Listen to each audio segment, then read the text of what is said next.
Set کے لیے وہ اس پر ہم بات کریں گے. دیکھتے رہیں، ہمارے ساتھ رہیں. اگر آپ نے اب تک متبادل کا یہ چینل سبسکرائب نہیں کیا تو کر لیں اور لائیو بیٹھک کے ساتھ جڑے رہنے کے لیے بیل کا نشان بھی دبا دیں.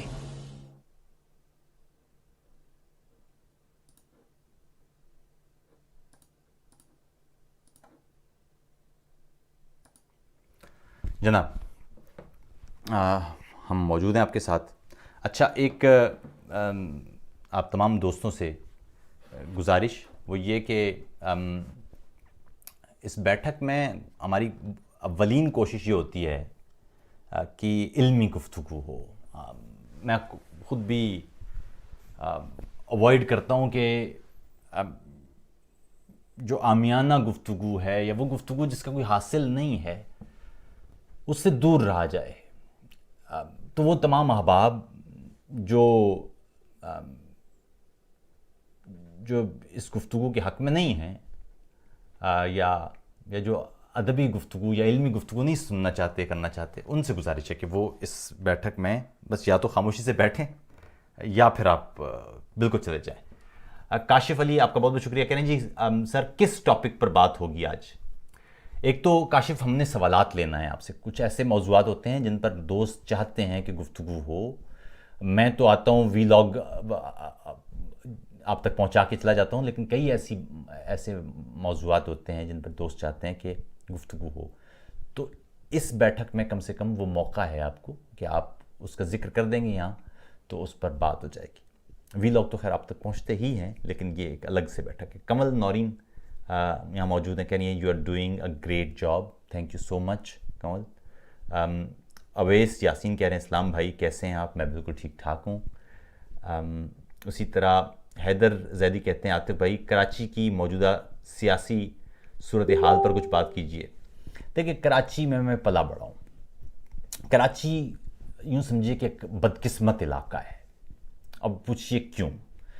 کراچی کے ساتھ سب سے بڑا مسئلہ یہ ہے کہ وہ اس کی جغرافیے پر ہر شخص قبضہ کرنا چاہتا ہے، اس کو اون کرتا ہے، لیکن بطور شہر اس کو اون کرنے کو کوئی تیار نہیں ہے.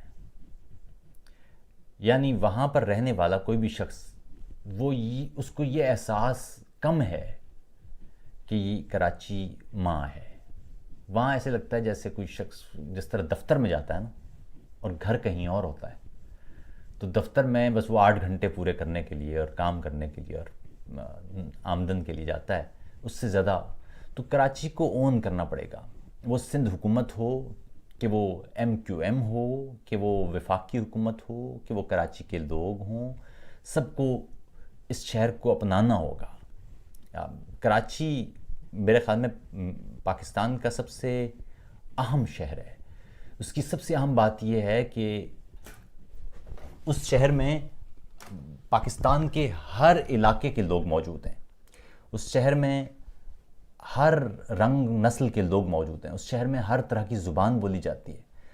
بدقسمتی لیکن یہ ہے کہ اس شہر میں جو بھی آتا ہے باہر سے وہ بھی اس کو اپنانے کو تیار نہیں ہے، اور جو اس شہر کا اندر رہنے والا ہے وہ بھی یوں لگتا ہے جیسے بس وقت گزاری کر رہا ہے. تو یہ جب تک یہ معاملہ چلتا رہے گا کراچی آگے نہیں پڑے گا. میری خواہش اور درخواست یہی ہوگی، یا آپ تمام لوگوں سے جدوجہد کی جو درخواست ہے یا مطالبہ ہے یا اپیل ہے وہ یہی ہوگی کہ کراچی کو اون کریں. کراچی کو کوئی نوکری کے گھر نہ سمجھیں، کراچی کو دفتر نہ سمجھیں، کراچی کو گھر سمجھیں. اور وہ اس میں سبھی شامل ہیں. میں آپ کو سچ بتاؤں، کراچی کو اب تک اون کرنے کے اعتبار سے مجھے نہیں لگتا کہ کراچی میں کوئی ایک بھی کمیونٹی ہے جس کو اون کرتی ہے، کہ وہ اون سیاسی انداز سے کیا جاتا ہے کراچی کو. جب تک کراچی کو واقعی میں اپنایا نہیں جائے گا کراچی کا یہی حال رہے گا. بدقسمتی ہے لیکن یہی ہے. اچھا، کمل نورین کہتی ہیں جی کہ پاکستان کے حوالے سے جو نصاب پڑھایا جاتا ہے وہ بہت حد تک جھوٹ پر مبنی ہے. اس حوالے سے آپ کیا کہتے ہیں؟ دیکھیں، دنیا بھر میں ایک ہوتا ہے فطری معاشرہ اور ایک ہوتا ہے مصنوعی معاشرہ. مصنوعی معاشرہ وہ ہوتا ہے، اب لمبی ایک فلسفیکل بحث ہو جائے گی، لیکن مصنوعی معاشرہ وہ ہوتا ہے جہاں پر تاریخ پلٹا کر، تاریخ گھڑ کر نئی تعریفیں بنائی جاتی ہیں. اب اس وقت پاکستان میں، ابھی کچھ دن پہلے کی بات ہے، ٹویٹر پر کسی نے ترکوں شادی پہ، پاکستانی کسی شادی میں ترکوں کا کوئی ڈانس وہ نوجوان کر رہے تھے. اب ظاہر مذائقہ تو کوئی نہیں ہے اس میں، لیکن یہ ارطغرل جو ڈرامہ ہے اس کے بعد آپ جانتے ہیں کہ وہ جو ہاتھ میں تلواریں لی ہوئی اور ترکوں کے لباس، اور تو رقص میں تو کوئی مسئلہ نہیں ہے، مسئلہ لیکن یہ ہے کہ ترکوں کا رقص کیوں، ہمارے سے کیا تعلق ہے اس کا؟ یعنی اور اس کے بعد زیادہ مزیدار یہ سوال کہ آتے بھائی اچھا بتائیں تو پھر ہمارا کلچر کیا ہے. یعنی ایک سرزمین جو شاید انسانی تاریخ کی سب سے قدیم ترین زمینوں میں شامل ہے، جو جب ہم کہتے ہیں ہندوستان، یہ انڈس سویلائزیشن کا نام ہے، انڈیا، یہ دنیا کی قدیم ترین سویلائزیشن ہے. یہ پنجابی یا پشتون یا بلوچ یا سندھی یا اس طرف گجرات اور یہ سارے علاقے صدیوں پرانے ہیں، صدیوں پرانے. یہ یو پی آج کا علاقہ نہیں ہے، یہ ہزار سال پرانے لوگ ہیں. اگر 5-6 ہزار سال پرانی تہذیبیں یا اس کے لوگ یہ سوال کریں تو پھر ہماری ثقافت کیا ہے؟ تو اس پر تو میرے خیال میں شدید افسوس کیا جا سکتا ہے. اگر سندھ کا کوئی شخص یہ کہے نائجیریا کی کسی شادی کی نقل کر کے کہ میرے پاس تو سندھ کا کلچر ہی کوئی نہیں ہے، کوئی پنجابی کہے یا کوئی پشتون یا بلوچ کہے کہ میرے پاس تو اپنا صاحب شادی کے لیے کوئی کلچر ہی نہیں ہے، مجھے تو یا تو ہے ملائیشیا سے لینا پڑے گا یا ایران سے لینا پڑے گا یا سعودی عرب سے لینا پڑے گا. دوسری بات یہ ہے، مسلمان ہونے کا مطلب ہرگز نہیں ہوتا کہ آپ عرب ہو جائیں یا ترک ہو جائیں. دنیا بھر میں مسلمان رہ رہے ہیں. اعتقاد یا ایمان لینے کا مطلب یہ نہیں ہوتا کہ آپ ثقافت بھی لیں. نائجیریا میں جاتے ہیں تو نائجیریا کے لوگ اپنے لحاظ سے ان کا لباس ہے، ان کو وہ عرب نہیں بنتے. ملائیشیا کے لوگ عرب نہیں بنتے. انڈونیشیا کے لوگ مسلمان ہیں لیکن عرب نہیں بن رہے ہوتے، وہ اپنے کلچر کے ساتھ ہیں. میں تو بلکہ انڈونیشیا میں ایک مدرسے میں گیا جکارتا میں. یقین کیجئے عجیب و غریب بات تھی وہ یہ کہ اس مدرسے میں بچیاں بھی پڑھ رہی تھیں، بچے بھی پڑھ رہے تھے. ہم نے دیکھا کہ بچیاں ایک طرف ہیں، بچے دوسری طرف ہیں، بیٹھے ہوئے ہیں. ابتدائی تلاوت قرآن مجید سے، پھر اس کے بعد نعت اپنی زبان میں انہوں نے ایک نعت ادا کی، اور اس میں نعت کا ایک حصہ ایسا تھا جس میں سارے بچے بھی شامل ہو جاتے تھے. اس کے بعد اور وہ جو جگہ جاتی تھا وہ مدرسے کا وہ جگہ جہاں پر نماز پڑھی جاتی ہے، اور اس کے بعد وہاں پر بچیاں ثقافتی لباس میں آئیں اور انہوں نے ثقافتی رقص پیش کیا. اور میں نے وہاں ایک انڈونیشین سے کہا کہ صاحب یہ پاکستان میں تو کافی مشکل ہوگا یہ بات کہ مسجد کے اندر بچیاں اس طرح سے ٹیبلو کی طرح سے وہ پیش کریں. تو انہوں نے کہا بات یہ کہ جو آپ نے قرآن اور نعت سنی ہے وہ ہمارا ایمان ہے اور یہ ہماری ثقافت ہے. یہاں پر اس میں کوئی بےہودگی نہیں کی ہم نے، یہ ثقافت ہے ہماری، اس میں کہیں کوئی بےہودگی نہیں تھی. ایک مناسب انداز سے ہم نے اپنی ثقافت کا مظاہرہ کیا. تو ہمارے ہاں یہ ہم مکس کر گئے ہیں. ہمارے ہاں جرم اور گناہ کا فرق بھی ختم ہو گیا ہے اور ثقافت اور مذہب کا فرق بھی ختم ہو گیا ہے. ہم اب مذہب کو ثقافت سمجھتے ہیں، ثقافت کو مذہب سمجھتے ہیں، جرم کو گناہ سمجھتے ہیں، گناہ کو جرم سمجھتے ہیں. جب کوئی جرم کر رہا ہوتا ہے تو ہمیں فکر نہیں ہوتی، ہم کہتے ہیں جی گناہ نہ ہو. کوئی شخص ثقافت اپنی سیلیبریٹ کرتا ہے تو ہمیں مسئلہ ہو جاتا ہے، ہم کہتے ہیں جی کہ نہیں صرف مذہب ہم اس کا ثقافت کے طور پہ لیں گے. یہ مسائل ہیں اور یہ اس وقت ہوتے ہیں جب ہم ایک مصنوعی معاشرہ کھڑا کرتے ہیں. پاکستان میں بدقسمتی سے ایک مصنوعی معاشرہ کھڑا کیا گیا ہے. پاکستان میں کہا جائے گا اگر آپ کہیں میں پنجابی ہوں، لوگ کہیں گے نہیں آپ پاکستانی ہیں، پنجابی نہیں ہیں آپ. ارے بھائی تو پنجابی ہونے سے پاکستانی ہونے کا کس طرح خطرے میں پڑ جاتا ہے؟ پشتون، بلوچ، سندھی یہ لوگ تو اکائیاں تھے، پاکستان نے تو ان کو نہیں بنایا، انہوں نے پاکستان بنایا تھا. تو یہ کیسے ہو سکتا ہے کہ میں ایک گھر بناؤں اور اس کے بعد پھر گھر کے بننے کے بعد میری اپنی پہچان ہی ختم ہو جائے؟ ایسا کیوں ممکن نہیں ہے کہ ہم سوئٹزرلینڈ بھی تو ہے، چھوٹی چھوٹی کمیونز ہیں، وہاں تک جمہوریت ہے. یہ کیوں ممکن نہیں ہے کہ ہم پاکستان کو ایک پھول کی بجائے ایک گلدستہ سمجھیں جس میں سندھی بھی موجود ہوں اپنی تمام تر ثقافت اور پہچان کے ساتھ، پنجابی بھی ہوں، بلوچ بھی ہوں، پشتون بھی ہوں، پورے اپنی زبان، اپنے کلچر، لیکن پاکستانی بطور شہریت کے ہو، پاکستانی یونین کے اندر ہو. یہ کیوں ممکن نہیں ہے اور یہ کیسے پاکستان کے خلاف ہے؟ یہ سوچنے والی باتیں ہیں. اب پاکستان میں اس پورے نیریشن کو چینج کرنے، یعنی ہسٹری کو چینج کرنے کے لیے یہ بنیاد ہی تبدیل کر دی گئی، اور وہ یہ کہ آپ پشتون نہیں ہیں، آپ سندھی نہیں ہیں، آپ پنجابی ہی نہیں ہیں، آپ پاکستانی ہیں. اور آپ پاکستانی بھی ہیں تو اس کا مطلب ہے کہ آپ کی جو 5000 6000 سال کی تاریخ ہے وہ ختم ہو جاتی ہے. آپ کی تاریخ شروع ہوتی ہے پاکستان بننے سے، یعنی 73 سال پہلے سے. اس سے پہلے آپ نہیں تھے موجود. آپ غور کیجئے. اب ٹویٹر پہ میں نے لکھا تو دو افراد نے کہا جی تو کیا ہندوستانی تہذیب اپنا لیں؟ تو صاحب آپ ہندوستانی ہیں، آپ بھارتی شہری نہیں ہیں، لیکن آپ ہیں تو ہندوستانی. یہ خطہ ہندوستان کا تھا، ہندوستان کے اندر سے ہی پاکستان بنا ہے حضور. ہندوستان کا اس خطے میں 2 ملک بنے تھے، ایک ہے بھارت، جمہوریہ بھارت، اور ایک بنا تھا جمہوریہ پاکستان. آپ کو یہ کیوں شرمندگی ہے کہ آپ ہندوستانی نہیں ہیں؟ کیوں؟ یعنی یہ عجیب بات ہے کہ آپ پاکستان بننے کے بعد کیا بنگال نہیں رہے گا؟ وہ اپنی تہذیب چھوڑ دیں کہ اب ہم پاکستانی ہو گئے، اسی وجہ سے تو بنگال ٹوٹ گیا. تو یہ سمجھنے کی باتیں ہیں، یہ پتہ نہیں کیوں ہمارے ہاں سمجھ نہیں جاتی. ہم کیوں نہیں یہ کہتے کہ جیے سندھ کے ساتھ جیے پاکستان ہو سکتا ہے، جیے پنجاب ہو، بلکہ جیے پنجاب کیا، جیے کراچی ہو، جیے حیدرآباد ہو، جیے سکھر ہو، اور ان کے ساتھ بھی نیچے ہے جیے جنوبی کراچی ہو، جیے صدر ٹاؤن ہو. کیوں نہ ہو؟ ایک جگہ آپ کی زندہ باد ہوگی، ایک شخص آپ کا زندہ باد ہوگا، تو پھر آپ زندہ باد ہوں گے نا. ہمارے یہاں کیوں لوگ ڈر جاتے ہیں زندہ باد ہونے سے؟ دوسرا، ہمارے یہاں آزادی کا کانسیپٹ بھی بڑا عجیب ہے. جیسے کوئی آزادی کا نام لیتا ہے لوگ ڈر جاتے ہیں کہ شاید آزاد ہونے کا مطلب ہوتا ہے ملک سے علیحدہ ہونا چاہتا ہے. ارے بھائی، آزادی کا مطلب کوئی گالی نہیں ہے، یہ گورے سے لینے والی آزادی نہیں ہے. یہ آزادی کا مطلب اپنے حقوق پہچاننا ہے. آزادی کا مطلب اپنی ذمہ داریوں کا ادراک ہے. آزادی کا مطلب ان سول لبرٹیز کا احساس ہے جو دستور پاکستان کے تحت آپ کو حاصل ہیں. یہ ہے آزادی.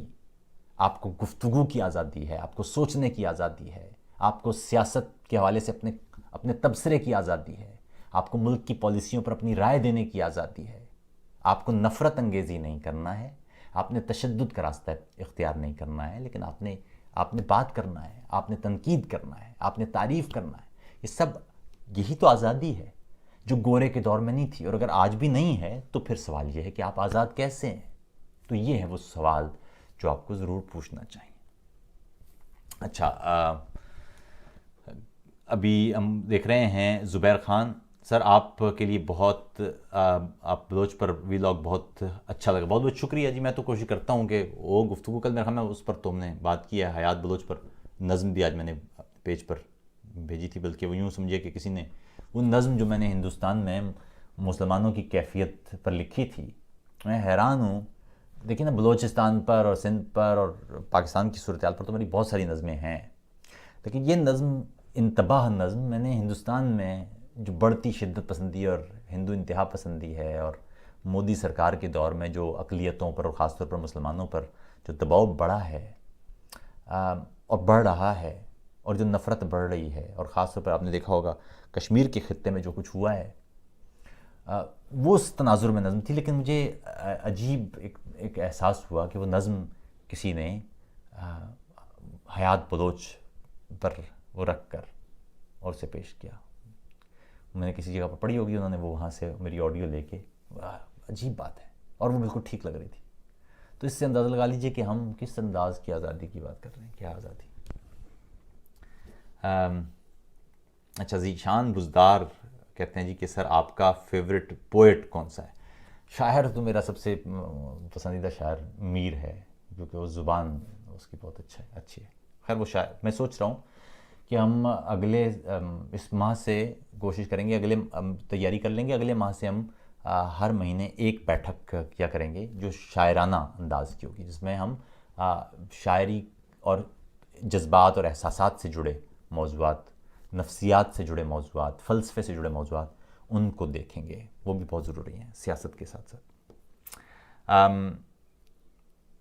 اچھا جی، ہمارے ساتھ اس وقت موجود ہیں حسنین شاہ کریمی، ضیاء اللہ، اسی طرح info machine I don't know actually what your name is, but anyways your handle is info machine, thank you so much۔ اسی طرح بٹنی وہ موجود ہیں، اسی طرح یہاں ہمارے ساتھ دا پختون موجود ہیں، وہ کہتے ہیں جی کہ کبھی منظور پشتین کے ساتھ بھی ویلاگ ہو جائے کیونکہ کے پی کے میں حالات دوبارہ خراب ہوتے جا رہے ہیں۔ دیکھیے میں نے ایک دو دفعہ کوشش کی کہ کسی طرح سے رابطہ ہو جائے منظور پشتین، لیکن شاید وہ ایک تو ہمارے وقت کا فرق بہت زیادہ ہے، دوسرا شاید ان کے پاس بھی وقت نہیں تھا پچھلے کچھ عرصے میں، لیکن کوشش کریں گے کہ اگر ان سے رابطہ ہو تو ان کے ساتھ ایک بیٹھک ضرور ہو۔ کاشف علی آپ کا بھی بہت بہت شکریہ، اسی طرح احمد جہانگیری آپ کا بھی بہت بہت شکریہ۔ اچھا ایک میں بات میں کرنا چاہتا ہوں آپ سے۔ ابھی کچھ دیر پہلے مجھے جو جے کے جموں کشمیر ٹی وی ہے، جے کے ٹی وی، ان کی طرف سے ایک میسج آیا، اور وہ میسج یہ ہے کہ ایک مقبول بھٹ کی یادگاری ایک جگہ ہے، ایک یادگاری مقام ہے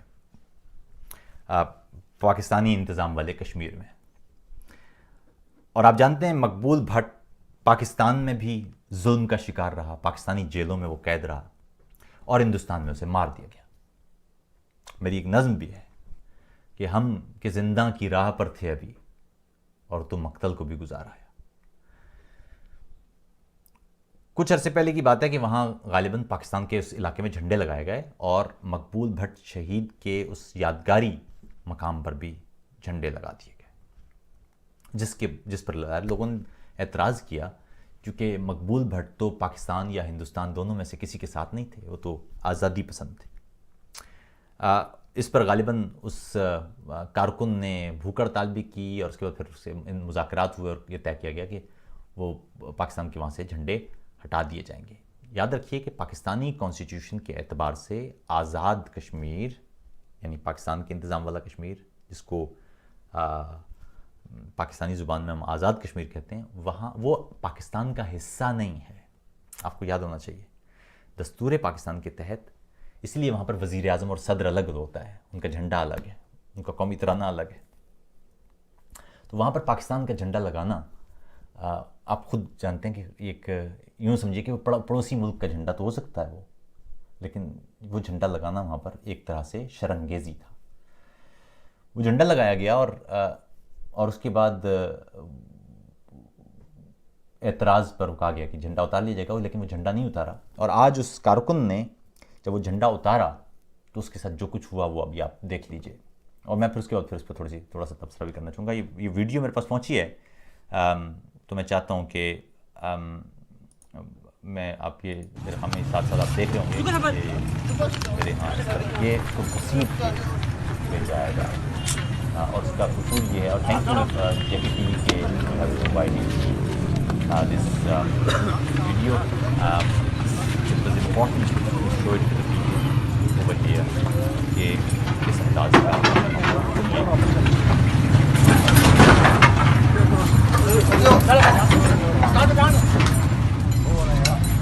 چلو جی جھنڈا کہ نہیں دینا واپس لاؤ، جھنڈا چاہیے واپس کرو جی،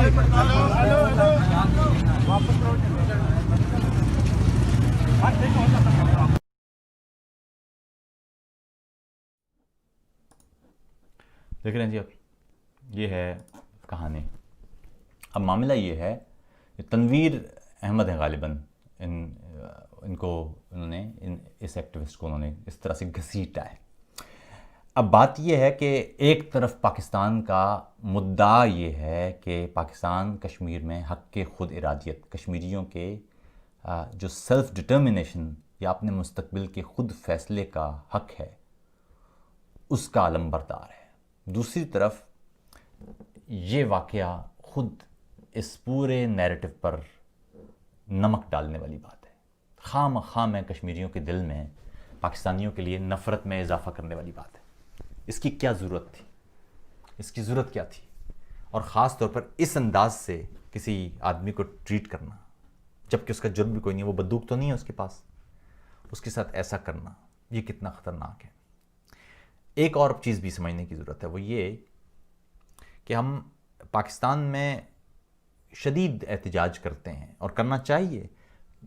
ہندوستان کے انتظام والے کشمیر میں جب جب انسانی حقوق کی خلاف ورزیاں ہوتی ہیں, وہاں پر پیلٹ گنز کا استعمال ہو یا وہاں لاک ڈاؤن ہو یا وہاں بنیادی ضروریات تک لوگوں کی رسائی ممکن نہ ہو یا وہاں جو آزادی حرکت ہے, نقل و حرکت کی آزادی, اس پر قدغن لگائی جائے. ہر انسانی حقوق کی کوئی بھی پامالی ہو اس پر بھرپور آواز اٹھائی جانا چاہیے, ہونا چاہیے. ہندوستان کے انتظام والے کشمیر میں اگر ایک شخص, ایک کشمیری ہندوستان کی حکومت یا ہندوستان کی ریاست کے خلاف نعرے لگاتا ہے, ہندوستان کے پرچم انہیں جلاتا ہے, پاکستان کے پرچم بلند کرتا ہے, پاکستان کے حق میں نعرے لگاتا ہے, اور ہندوستان کی پولیس اگر اس کے لیے طاقت کا استعمال کرتی ہے, جو کہ نہیں کرنا چاہیے, تو آپ کی کنڈمنیشن نظر آتی ہے. لیکن اگر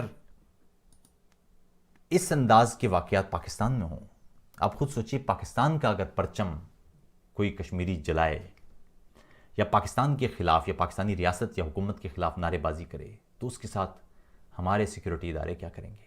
اور تو سمجھ لیجئے کہ وہ ہندوستان ہے کہ پاکستان ہے, پالیسی ایک ہی ہے, اور وہ پالیسی ہے انسانوں کو شکست دینے کی, انسان فتح کرنے کی نہیں. یاد رکھیے, انسانوں کو شکست دینا بڑا آسان ہے. کسی کے سر پر بندوق رکھیے, وہ اسے شکست ہو جائے گی. اسے فتح کرنا مشکل ہے, کیونکہ فتح کرنے کے لیے آپ کو دل اور دماغ فتح کرنا پڑتا ہے. فتح کرنا مشکل کام ہے. فتح آپ عزت سے کرتے ہیں, پیار سے کرتے ہیں, گلے لگا کے کرتے ہیں, مذاکرات سے کرتے ہیں, گفتگو سے کرتے ہیں. وہ نہیں کرتے ہمارے ہاں. وہ بلوچ ہوں تو بندوق سر پر, وہ پشتون ہوں تو بندوق سر پر, وہ سندھی ہوں یا مہاجر ہوں تو بندوق سر پر, سرائکی ہوں تو ڈنڈا اٹھایا ہوا ہے. گلگت بلتستان میں بھی حالت یہی ہے. یعنی ہر جگہ ہم نے انسان کو شکست دینی ہے, پیار سے, خلوص سے, حقوق سے ان لوگوں کو فتح نہیں کرنا. یہ حالات ہیں, اور یہ آپ کو دکھانا ضروری تھا کہ پاکستان کے انتظام والے کشمیر میں نے کچھ دن پہلے کہا بھی تھا کہ یہ حالات ہیں. اور بہت سارے لوگوں نے کہا نہیں آتے بھائی آپ تو بڑی زیادتی کر رہے ہیں, ہندوستان والے کشمیر میں تو بڑی بری حالت ہے. صاحب یہ حالات ہیں دونوں طرف, اب آپ خود باقی اندازہ لگا لیجیے. میں آپ سے کیا کہوں؟ میں آپ سے کہوں گا کچھ تو آپ کو سمجھ نہیں آئے گا, یا آپ کہیں گے جی کہ میں کچھ ذاتی نوعیت کی بات کر رہا ہوں. یہ ہے حالات, یہ آپ کے سامنے کی بات ہے. تو اب آپ خود سوچئے. وہ کہتے ہیں نا سر دھنی ہے بیٹھ کے. اچھا جناب, تمام دوستوں کا بہت بہت شکریہ آپ تمام لوگوں کا. میں ایک دفعہ پھر آپ تمام کو شکریہ ادا کرنا چاہتا ہوں. میں ایک دفعہ دیکھ لیتا ہوں کہ کوئی اگر سوالات موجود ہیں یہاں پر, تو ان سوالات کو ہم دیکھ لیتے ہیں تاکہ ہم آگے بڑھیں. اس وقت میں دیکھ رہا ہوں کہ مرتضیٰ خان کہتے ہیں کیا کشمیر پاکستان چاہتے ہیں یا ہندوستان یا independent Kashmir? Sir please discuss this issue. دیکھیں یہ اہم نہیں ہے, یہ اہم نہیں ہے کہ وہ کیا چاہتے ہیں, وہ پاکستان کے ساتھ ملنا. اہم ترین بات یہ کہ ان سے پوچھیں آپ صاحب, وہ پاکستان کے انتظام والا کشمیر ہے یا ہندوستان, یہ وہ طے کریں گے نا. میں یہاں کیا گیس کروں کہ جی فلاں نے پاکستان کا جھنڈا اٹھایا تھا تو اب اس لیے مطلب وہ پاکستان چاہتے ہیں. صاحب وہاں پر یہ لوگوں نے طے کرنا ہے, کشمیر کے لوگ بتائیں گے کہ انہوں نے کیا کرنا ہے. کشمیر کے لوگ واضح اکثریت کے ساتھ یہ طے کر سکتے ہیں کہ ان کے علاقے کا مستقبل کیا ہے. وہ آزاد ہونا چاہتے ہیں یا پاکستان کے ساتھ شامل ہونا چاہتے ہیں یا ہندوستان کے ساتھ شامل ہونا, وہ جو چاہتے ہیں یہی ان کا حق ہے, بنیادی حق. میں اس حد تک تو بتا سکتا ہوں کہ وہ ان کو ان کا حق ملنا چاہیے. یہ میں کیسے کہہ سکتا ہوں کہ وہ پاکستان کے ساتھ ملیں یا ہندوستان کے ساتھ ملیں؟ یہ ان کی مرضی ہے, وہ جس کے ساتھ ملیں. احمد خان کہتے ہیں جی کہ ڈڈیال آزاد کشمیر میں صحافی تقریر احمد پر پولیس تشدد. میں یہ دیکھیں نا, یہ وہاں پر کتب جو پاکستانی انتظام والا کشمیر ہے وہاں کتب شائع نہیں ہو سکتی، بے شمار کتابیں ان پر پابندی ہے، اسی طرح بے شمار جرائد ہیں وہ بند ہو چکے، پریس وہاں پر ایک شدید ترین صورتحال کا شکار ہے، اور اب اس طرح کے حالات وہ کتنے خطرناک ہوں گے اور ان کے نتائج کتنے خطرناک ہوں گے آپ خود سمجھ سکتے ہیں۔ خیر، آپ تمام دوستوں کا بہت بہت شکریہ۔ تمام دوستوں سے درخواست ہوگی کہ یہ بیٹھک آپ آگے دیگر دوستوں تک پہنچا دیں، اس چینل پر بھی ہمارے ساتھ رہیں، اس چینل کو سبسکرائب بھی کر لیں، اور اپنے سوالات وہ یہاں لکھتے رہا کریں۔ یہاں پر جو کمیونٹی کا علاقہ ہے چینل کے ساتھ، وہاں پر آپ پوسٹ کر سکتے ہیں چیزیں، یا ہماری جو پوسٹ ہو اس کے نیچے اپنے کمنٹ کے ذریعے ہم تک بات کر لیا کریں، کیونکہ یہاں پر ہمارے چینل پر ہمارے متبادل کے 2 ایڈیٹرز موجود ہوتے ہیں ہر وقت جو آپ سے بات کر سکتے ہیں۔ اپنا بہت خیال رکھیے گا، تمام دوستوں کا بے حد شکریہ۔ اچھا، میرا کہہ رہے ہیں سر میرا سکپ کر دیا، آپ کا کیا ہے؟ ان کا کیا ہے جی؟ کاشف علی کیا کہتے ہیں ان کا؟ میں معذرت چاہتا ہوں۔ کہتے ہیں جی سر جی گلگت بلتستان کے پاس تو پاکستان پاسپورٹ ہے، پر مجھے وہاں رائٹس، نہیں، گلگت بلتستان پاکستانی کانسٹیٹیوشن میں اس میں بات کر چکا ہوں۔ یہی ہمارے متبادل کے جو چینل ہے اس پر وہ ویڈیو ڈھونڈ لیجئے، گلگت بلتستان کے حوالے سے ہم نے تفصیلی گفتگو کی ہوئی ہے۔ پاکستان کے دستور کے مطابق گلگت بلتستان پاکستان کا حصہ نہیں ہے، اور وہ نہ بن سکتا ہے جب تک کہ یا تو کانسٹیٹیوشنلی اس کو شامل کیا جائے۔ کانسٹیٹیوشن شامل کریں گے تو بڑے مسائل ہو جائیں گے، کیونکہ جب پاکستان بنا تھا تو گلگت بلتستان کشمیر کی ریاست کا حصہ تھا، تو اگر کشمیر کی ریاست کا ایک حصہ پاکستان اپنے اندر شامل کرے گا تو پھر دوسری طرف ہندوستان بھی شامل کرنے کا پھر اس کے پاس رائٹ آ جائے گا، تو اس لیے وہ شامل نہیں کیا جا سکتا، یہ مسئلہ ہے۔ تو یہ پاکستان میں اسی لیے 49 میں جو کراچی کا معاہدہ تھا اس میں چیزیں طے ہوئی تھیں۔ اپنا بہت خیال رکھیے، جیتے رہیے، دیگر احباب تک ہماری بیٹھک پہنچا دیجیے۔ آداب۔